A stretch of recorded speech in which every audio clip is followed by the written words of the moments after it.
As my music starts to fade out in the background, and as I said it all the time, I'm getting a lot better at learning when my music fades in and fades out.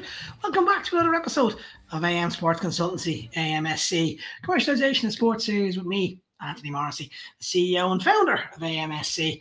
It's been a fantastic week here in Gothenburg. It's starting to get snowy. My son is delighted to see the snowy, and it means Christmas is on its way. So I'm delighted to see that. But also, I had some fantastic guests on my podcast series. Please go onto my YouTube channel or onto Spotify and you'll see them. But they include people like Laura Candela, the director of marketing for the Chicago Bears, Johan van Graan, the head coach of Munster Rugby, ex-head coach of Munster Rugby, now the head coach of Bath Rugby, in an exclusive interview that we'll get nowhere else. And then a couple of other fantastic journalists that we had on board. We have loads more coming as well, including Felix Jones, who literally just won the Rugby World Cup in South Africa. So I'm looking forward to talking to Felix, all things about that. But that's not really what you want to hear today. You want to hear about the guest I have on today. I'm delighted and honoured to have the guest I have coming up now. As everyone knows, anyone that knows me, anyone that's followed me knows I love the NFL. And I always look to America as the place where sports marketing was born, and also where kind of the new developments that come from it. Everything from tailgating right through to how they activate different stadiums and different things. So I'm really looking forward to talking to my guest today. So without further ado, I might just introduce him.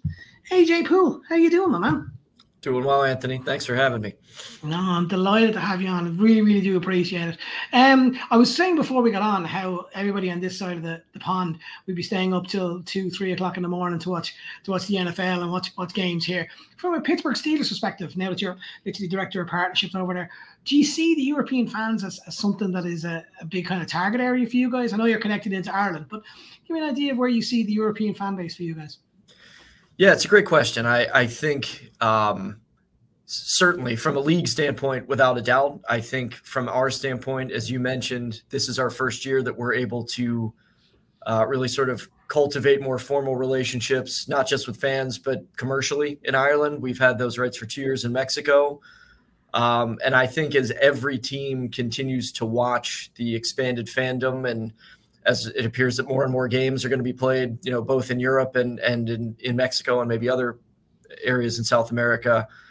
Yeah, this is definitely the future of our game. And I think we're excited to continue to figure out how to grow our fan base and maximize how our partners can speak to those fans in the U.S. and outside of the U.S. Yeah, I must admit, when I went back to Ireland a couple of weeks back, I happened to walk around and I saw loads of Steelers jerseys, which was great to see. Just obviously the link with the whole family in Pittsburgh and the connection to Ireland, and obviously that link in. Right, let's go right back to the very start for yourself and where you first got into the love of sport. Where did it come from? Can you remember a catalyst, or is it something that was in your family right through? Yeah, it's a good question.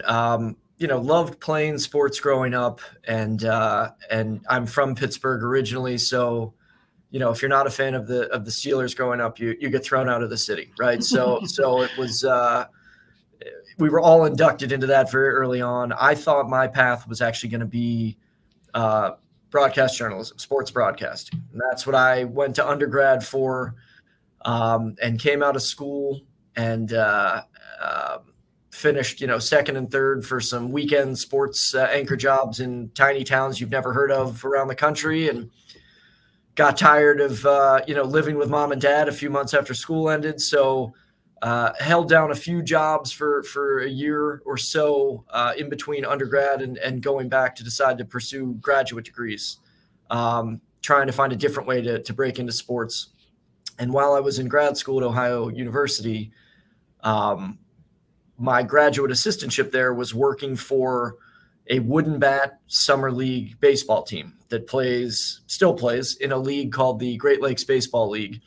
And as the assistant general manager, you did everything for the team, right? From hanging up signs to doling out hot dogs and everything in between. But in the off season, what you spent most of your time on was selling sponsorship. And I had sold professionally before, but I had never sold sponsorship, and quickly realized that this was something that I was really enjoyed, that I had a pretty natural propensity to be good at, and immediately knew, okay, this is the path I want to take. And from there, have been fortunate to get some good opportunities along the way. But that was sort of where I realized this is the path I'm going to take in sports to break in and hopefully get to do it for a long time.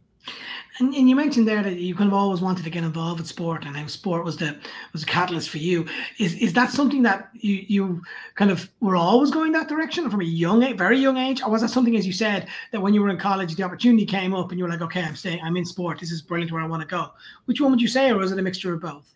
I would say by the time I was in high school, I was getting pretty passionate about the sports broadcasting aspect of it. So that was when I started to circle, if this could work out, it would be pretty cool, right? I would really, I would enjoy this. As I always sort of joke now with the job I have, 12-year-old me would have been very excited by how this has panned out, right? So I think, that was when I started to say, this is something that I'm pretty passionate about. I'd like to see if there's some avenues, ways to get involved. And again, exactly what that path was changed pretty dramatically over the course of a few years, but was fortunate to find something that resonated with me and that I've been able to do for, going on 20 years now.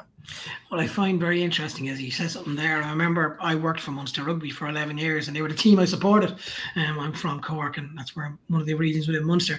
And I remember the first day I got my job at Munster, I remember I was trying to be all professional, but internally I was dancing around with joy. This is an unbelievable feeling. I'm assuming the same. Now you've worked at the Steelers for 7 years, but being someone from Pittsburgh and the history that comes with that franchise and the links and connection into the city and the area. Could you go back to your first ever day when you got your job at Pittsburgh Steelers? Was it the same feeling when you went to the stadium? Was there a pride amongst your family? Was it something that you can put your finger on and say, yeah, that felt really cool? Yes. Yeah, I definitely can. And I'll say, even to take it back further than that, certainly I'll tell the Steelers piece of it in a minute, but the first job I ever got in professional sports was right out of grad school with the Columbus Blue Jackets of the National Hockey League. And the first day I walked into that arena, what you described is exactly what I felt. And I said to myself, don't ever forget what this feels like, right? Try to rekindle this as much as you can, the excitement that you have now. And I think that, look, when you do anything long enough, there's going to be days where sometimes it just turns into work and you lose some of that awe. But I think, to fast forward to when I got the opportunity to come to Pittsburgh and work for the Steelers, yes, the first time you walked into the stadium and realized you were going to have an office in there, the first time that you're, watching games with clients in an official capacity and sort of have that, pinch you moment of, hey, I've been coming here since I was a little kid as a fan, but now I'm fortunate enough to get to be a steward of a brand like this and a meaningful part of something that means so much to so many people, certainly in Pittsburgh, but well beyond, as we've just discussed, seeing all the Steelers jerseys in Ireland and well beyond. I think everyone here recognizes how fortunate they are. And I think in large part, that's why very few people leave, unlike many pro sports organizations where there's a lot of sort of transience and turnover. To use our department as an example, we've had one saleswoman retire in my 8 years. I think we've had 2 activation person leave in 8 years, right? So that's not, there's no magic to what I'm doing there. It's that people want to be here and they want to work for the team for a very long time. It's definitely something that I remind myself of on a regular basis when you have kind of those pinch me moments, for sure. Yeah, I remember when I used to work at the team back in Munster, we used to always say I was always preach to everyone on my team, or trying to go find your 2 minutes. And what I mean by that is every game day, go somewhere and find your 2 minutes. That's unique to you, and that means something to you because the team means everything to people that work there. And I used to always get asked by people in the street, because Limerick would be a small city where Munster played, as if I picked the team. So if they lost, it was my fault. If they won, it was the team won. But if they lost, I was getting phone calls going, why didn't you play such and such player? I had to remind them of my name compared to everybody else. So I fully get that. And I fully get, obviously, the link and the passion it means to it. And that word passion is really important as well when it comes to how you sell sponsorships and how you activate things within the sports marketing field. From your perspective, how important is it? You said there really, really well that your staff stay there and they have loyalty and they have connection to it. But how important is passion, and how much is it that you understand the brand and feel connected to the brand in some way? How important is that for you when you're looking for staff, or when you're looking for any connection into that?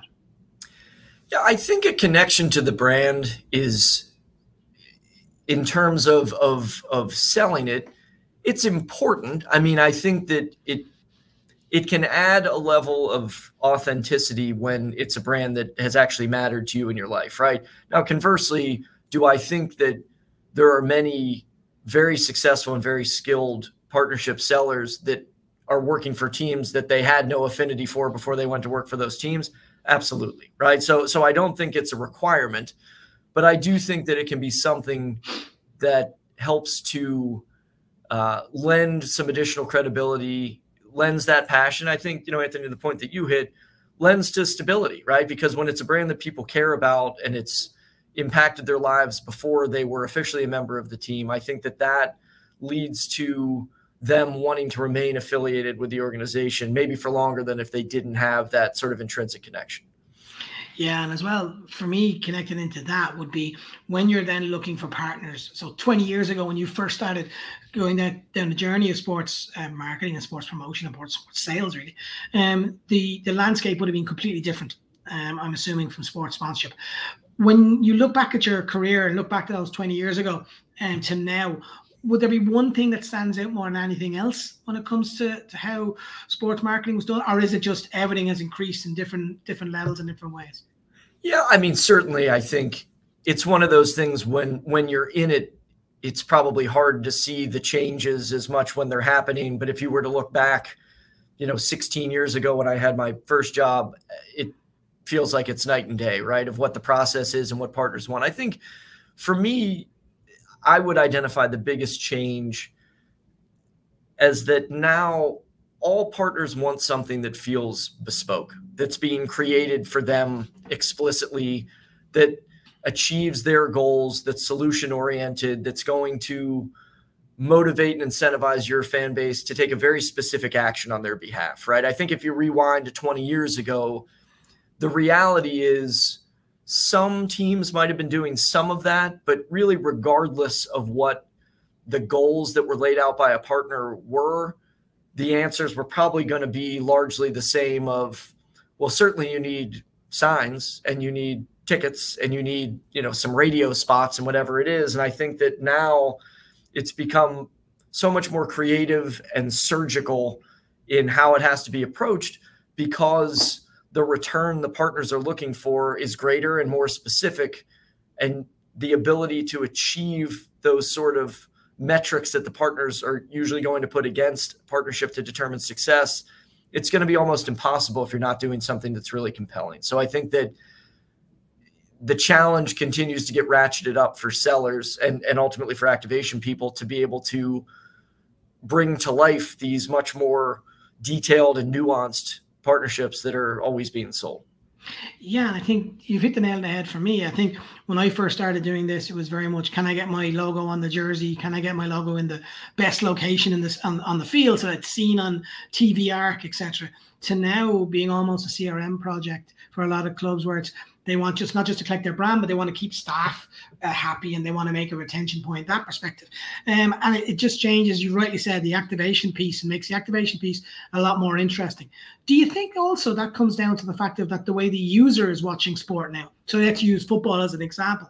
And the way the user is watching it, when 20 years ago, my dad would have watched it in front of a TV and closed the windows so it was just a dark little room and him and his TV, to now when I'd watch football, I'd have my phone, I'd have my laptop, I'd have the TV screen, but I'd have the red zone on as well. I'd have different things coming through. So I'm getting different information in different ways.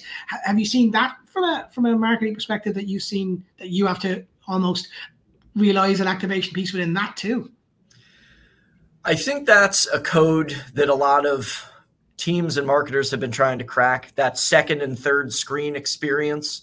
How do you integrate into that in a way that feels additive and doesn't feel like you're being intentionally disruptive? How do you do it in a way where it doesn't necessarily bastardize the television broadcast, right?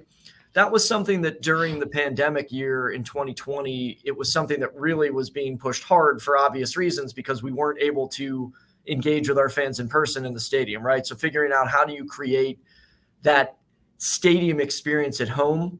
I think there's been some strides there, but probably not to where teams or brands would like, but still something that I think everyone's pursuing. But I do think, you've hit on an interesting topic. the idea that, certainly game day inside the stadium and outside the stadium are meaningful times to talk to partners on behalf of brands. But, us, for example, and many NFL teams and certainly other leagues as well, we're fortunate. We have a social following that's, top 5 in the NFL. And so, digitally and socially and now across, YouTube and everywhere else, we're talking to our fans on a near constant basis, right? So game day and in-game is important, but how are we supplementing that experience all throughout the week? How are we keeping them engaged and wanting to learn more about us and them seeking out various stories, whether, behind the scenes on players or whatever the case may be in terms of the specific content? That piece just continues to become infinitely more important, I think, both for the teams and for your affiliated partners, of how do you align with that content so that you could be having conversations, not just on game day, but all throughout the week, not just during the season, but during the off season. Right. And that's become a very significant part of our strategy. And I think, the strategy of most teams. Yeah, I think it's fascinating to look at that, because when I first started working within sport, it was all about match day. It was all about how can you get the amount of people in the room for hospitality? How can you get the ads sold for the stadium? All those things. And once that game was over, you move on to your next game, whether that's 2 weeks or 3 weeks or 5 days. Well, now I absolutely agree with you. You're on call every minute of every day, because the fans want to get the information. They've all got their phones, they've all got their detailed marketing too, and they feel connected on a one-to-one basis with their club or franchise. And I think that's something that's very difficult for people who've been involved in the sport for a long time to try and get moving towards. And I think I've seen a lot of movement, both in the NFL, but across all sports, towards seeing how do you make an activation piece around that. Actually, on activation, is there any activation piece, not necessarily with the Steelers, it can be with the Steelers, but it can be with anything else, that you've seen that didn't cost a lot of money, that you went, oh yeah, that was really smart? Is there anything you can remember off the top of your head? It's a good question. I think this one, it's sort of relative, right? I think, to me, the activations that I see that stick with me the most, or that I always think are the most effective, and really, I think that the primary reason that brands want to align with sports teams, are the ones that are effectively using the team intellectual property, right? And generally speaking, to unlock that, at least of a marquee brand, it's not going to be inexpensive, right? It doesn't necessarily have to be a 7-figure opportunity, but it's not going to be inexpensive. And then I think once you unlock that intellectual property, then there's certainly degrees of expense associated with that, right? So I don't know that I have one offhand that speaks to me, but I do think that, those that are effectively using team IP as a way to really catch the attention of the fans, right? And really stand out in the crowd. I think those are the ones that are always going to be the things that resonate the most with people and that they remember. And if it's something that you can build equity in year over year, something that the fans are going to look forward to on a regular basis. Yeah, it's something that I found that the NFL does really, really well around different areas around, let's say, when the draft is on, or when the season ends, or when the season's about to start and training camp starts, how they almost break each section of the season into different feelings from a marketing and pull perspective. And then from the sponsors side, sponsors will sit within certain areas of that. And for example, sponsor X is connected to the training camps, for argument's sake, right, and sponsor Y is connected into game day. So that's really smart. And that's something that a lot of sport, even the big sports over here like the English Premier League, does regularly. So you'd have different sponsors for different kit, etc., etc. It just makes it feel that little bit more unique to them, I suppose. Right. Within work within Ireland, even there was a lot of personal stories connected to things as well. So it was a really smart bit where they took some of the clubs in Ireland and they looked overseas and said, what is a fan doing in America to watch a hurling game, an Irish sport, or a rugby game at 4 o'clock in the morning, and what does it mean to them if the team wins or loses, even though they're hundreds of thousands of miles away? And they're nice little individual stories, and that resonates with fans, as you rightly said. And then it's about how do you marry those sponsor links, that it doesn't become that's a sponsorship activation piece. It almost doesn't. It needs to go unnoticed that it's the sponsor activation piece. Right. Looking at the future of sport, and we've spoken about this before, but you said earlier on about the whole element of sports marketing's changed, and a lot of things has moved in a different way. But if you look at the last 3 to 4 years since the pandemic, how sport has developed in a different format. Now there's a way to be a hardcore fan and never step foot in the stadium. There's a scenario where season ticket holders expect a hell of a lot more than that they would have got or expected 3 years ago, which is give me my seat. I want to sit beside certain people and I want to have a certain area. Now there's a lot more expectation on fans. Where do you see the future of sport going forward over the next 2 or 3 years? And not necessarily just with the Pittsburgh Steelers, but over across all sports. Is there anything that you can think on that one?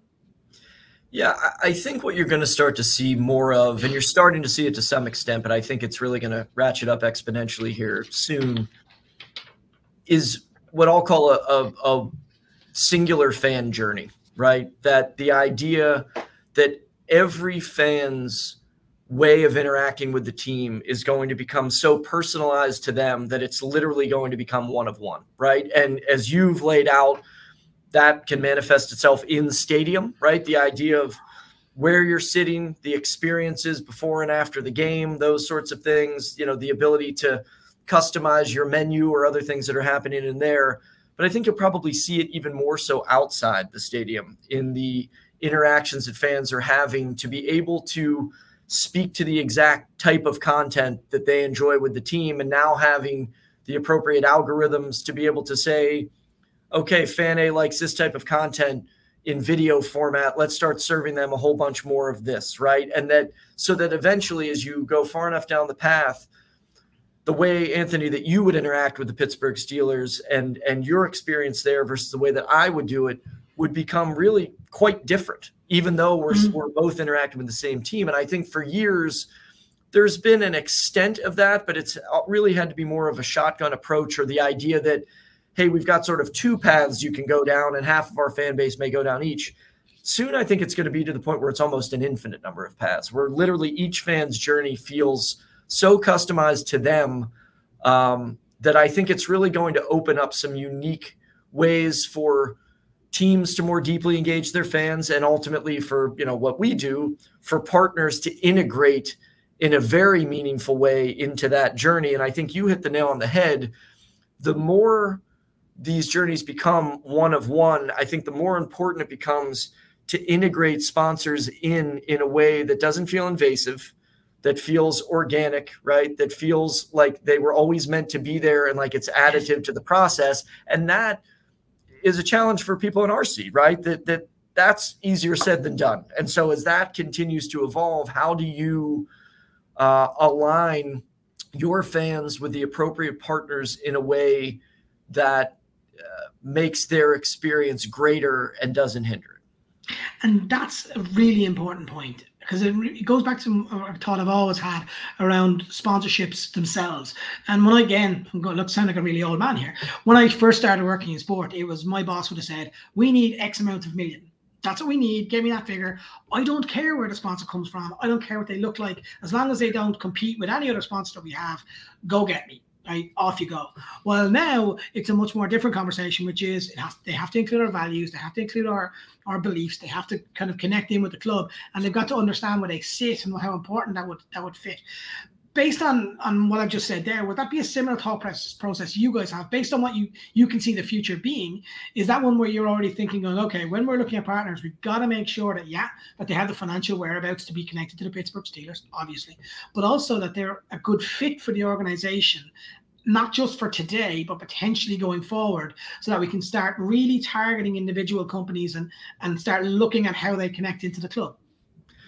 Absolutely, right? I think when we're evaluating who we think would be a prime prospect to approach, all of the things you've just listed are going to be factors that come into play. So certainly financial wherewithal is always going to be at the top of that list, but ensuring that we're aligned strategically, that we're, at least loosely aligned ideologically, right? I don't think we have to fit them into too tight of a bucket in that respect, but if it's somebody that's, doing things or involved in a business that sort of runs counter to what we would be comfortable with or ownership would be comfortable with, then certainly that's not somebody that we're going to pursue.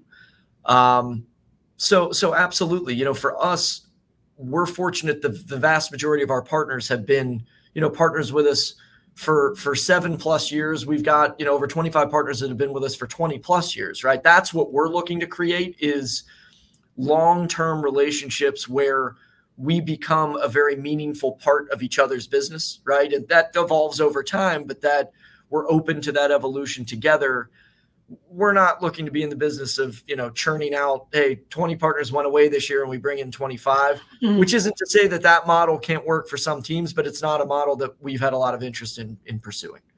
And I think that's what makes the Pittsburgh Steelers fantastic. I think as someone who, if you didn't know the NFL, you'd know who Pittsburgh Steelers were in the same way you'd know the New England Patriots, etc., and New York Yankees. And the Pittsburgh Steelers have that. They have this unbelievable loyal fan base, an unbelievable loyal sponsorship base as well, because of that loyal fan base. And it links in quite nice. And most importantly, you have a history. And I think anyone within US sports love the fact of a team with a history and a team with a dedicated connection to their city and a dedicated connection to their sport. So that's something, as a Chicago Bears fan, and that's something that I fully understand. I may not understand the success part, but I do understand the level of positivity. I'm still bitter as to where we're going at the moment as a Bears fan.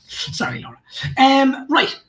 I've asked you the questions around that, but I want to go to the last topic that I do, which is my top 10, which is 10. They're meant to be quick fire questions, right? But they seem to have turned into non-quick fire questions. Okay. So they're little questions. Answer the first thing that comes to your head. Don't worry, I'm not trying to trick you out on anything. So, you ready?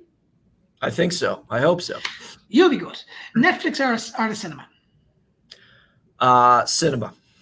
What's the last thing you saw in the cinema? Can you remember? With my daughter, I saw Barbie. See, yes. Everyone that's answered the cinema has also answered Barbie. So Barbie or Oppenheimer, I would imagine. Yeah. Were the answers. A few people answered both in the same day as well. Okay. Your favorite ever stadium you've been in? Ooh, I'll go with Wrigley Field. Best thing you've seen personally in a stadium? Can be on the field, can be off the field. That's a tough one. That's a tough quick fire. See, I told you it wasn't quick fire. Yeah. I'll pass on that. I'll come back. I got to come up with something. Come back good. with that. Okay. Come back. We'll go at the very end. We'll put it at the bottom of the link at the very end. You'll come back to me and I'll put it in there. Okay. In Sweden, we have a thing called fika. And fika is where at 3 o'clock every day, everybody comes together, whether you're with family or whether you're with work colleagues, and you have coffee and cake. It's actually quite nice. Really, really nice. And everyone gets to talk for 15, 20 minutes. So, fika or go to the pub? I'll go pub. Best takeaway? So takeout. I'll go Chinese. The best thing about your job? The best thing about my job is that we get to be a steward of a brand that's so important to millions of people. It's not something we take lightly, but it's a really cool thing to be a part of. Yeah, that's a very good answer. What does a day off look like for you? Probably a lot of kids' activities. I have a 9-year-old and a 5-year-old that will be 6 on Sunday. So swimming, dance, flag football, birthday parties, etc. A lot of things happening at our house on the weekends right now. Yeah, I have a 4-year-old and a 1-year-old, so I fully get the fact that days off involve joyful, happy stuff, but it's not your day anymore. Candy or chocolate? Candy. Last one. Definition of what sport means to you personally. Ooh, another difficult rapid fire. To me, I think it's always been about connection. It's funny. I've been talking to my son who is, now starting to get really into sports. He's in 4th grade. And I explained to him how, starting in junior high and through high school, my friends, we would get together and we would watch Steeler games. And when we came home from college, we would get together and watch Steeler games. And then the fact that some of us now live in Pittsburgh, now, albeit I'm at many of them, but whenever I'm not, we'll get together and watch Steelers games. We're texting about Steelers games. We're talking about the Steelers.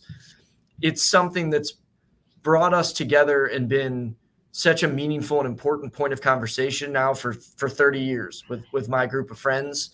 And it's been interesting to see that beginning with my son, sort of the seeds of that. And now he and his buddies start to talk about it and trying to explain that that'll just ratchet up even more as he gets older, and it'll become more and more important. And it's cool to see that was passed to me, and it'll be passed to him, and I'm sure it'll be passed well beyond that. And that's one of the magic things of sports, is it's a connector in a world where it seems like there's very few things that everyone can agree on anymore. Sports seems to be one thing everyone can still lock arms on, which is cool to be a part of and cool to watch on a weekly basis. AJ, thank you so much for your time. I massively appreciate your time and coming on, especially the day after an NFL Sunday. I know that can be quite busy for you guys as well. So I massively appreciate your time, and all the very best for the rest of the season. Thank you. Great catching up. Certainly appreciate the conversation, and look forward to watching many more of your interviews. They're great stuff. So thank you. Thanks very much, AJ. Now, that was brilliant, because for me, that showed an understanding of where the sponsorship feels and flows within conversations. What I really liked about what AJ was talking about was the future, and where you will go down the one-on-one interviews and the one-on-one feelings of connection with the club. So I think he's 100% correct. I think any brand that's watching this, you need to start thinking about, when you're connecting into your club, or whether you're connecting into the federation, you got to start thinking about that. How do I fit? Where do I fit my brand that doesn't bastardize the whole thing or doesn't take over? But AJ made a really interesting comment, which is around making sure that it fits and feels like it's been there all the time. I think that's really important for getting in. And then from a club perspective, you need to start thinking about that, because the days of just looking to get money and putting on a jersey or putting it in a sign in the stadium, they're gone. You need to start looking at what that feels like and what that looks like. So I massively appreciate AJ's time for jumping on and doing that. Thanks to everybody who's been getting involved with me in LinkedIn and following me on the YouTube channel and jumping on all the interviews that I've been doing. I massively appreciate everyone that's done so. It's been overwhelming to see some of the comments that come back into me. So again, I massively appreciate everything there. My music's going to kick me out now. I can feel it. Until then, look after yourselves. Take care. Talk to you soon. Thanks very much.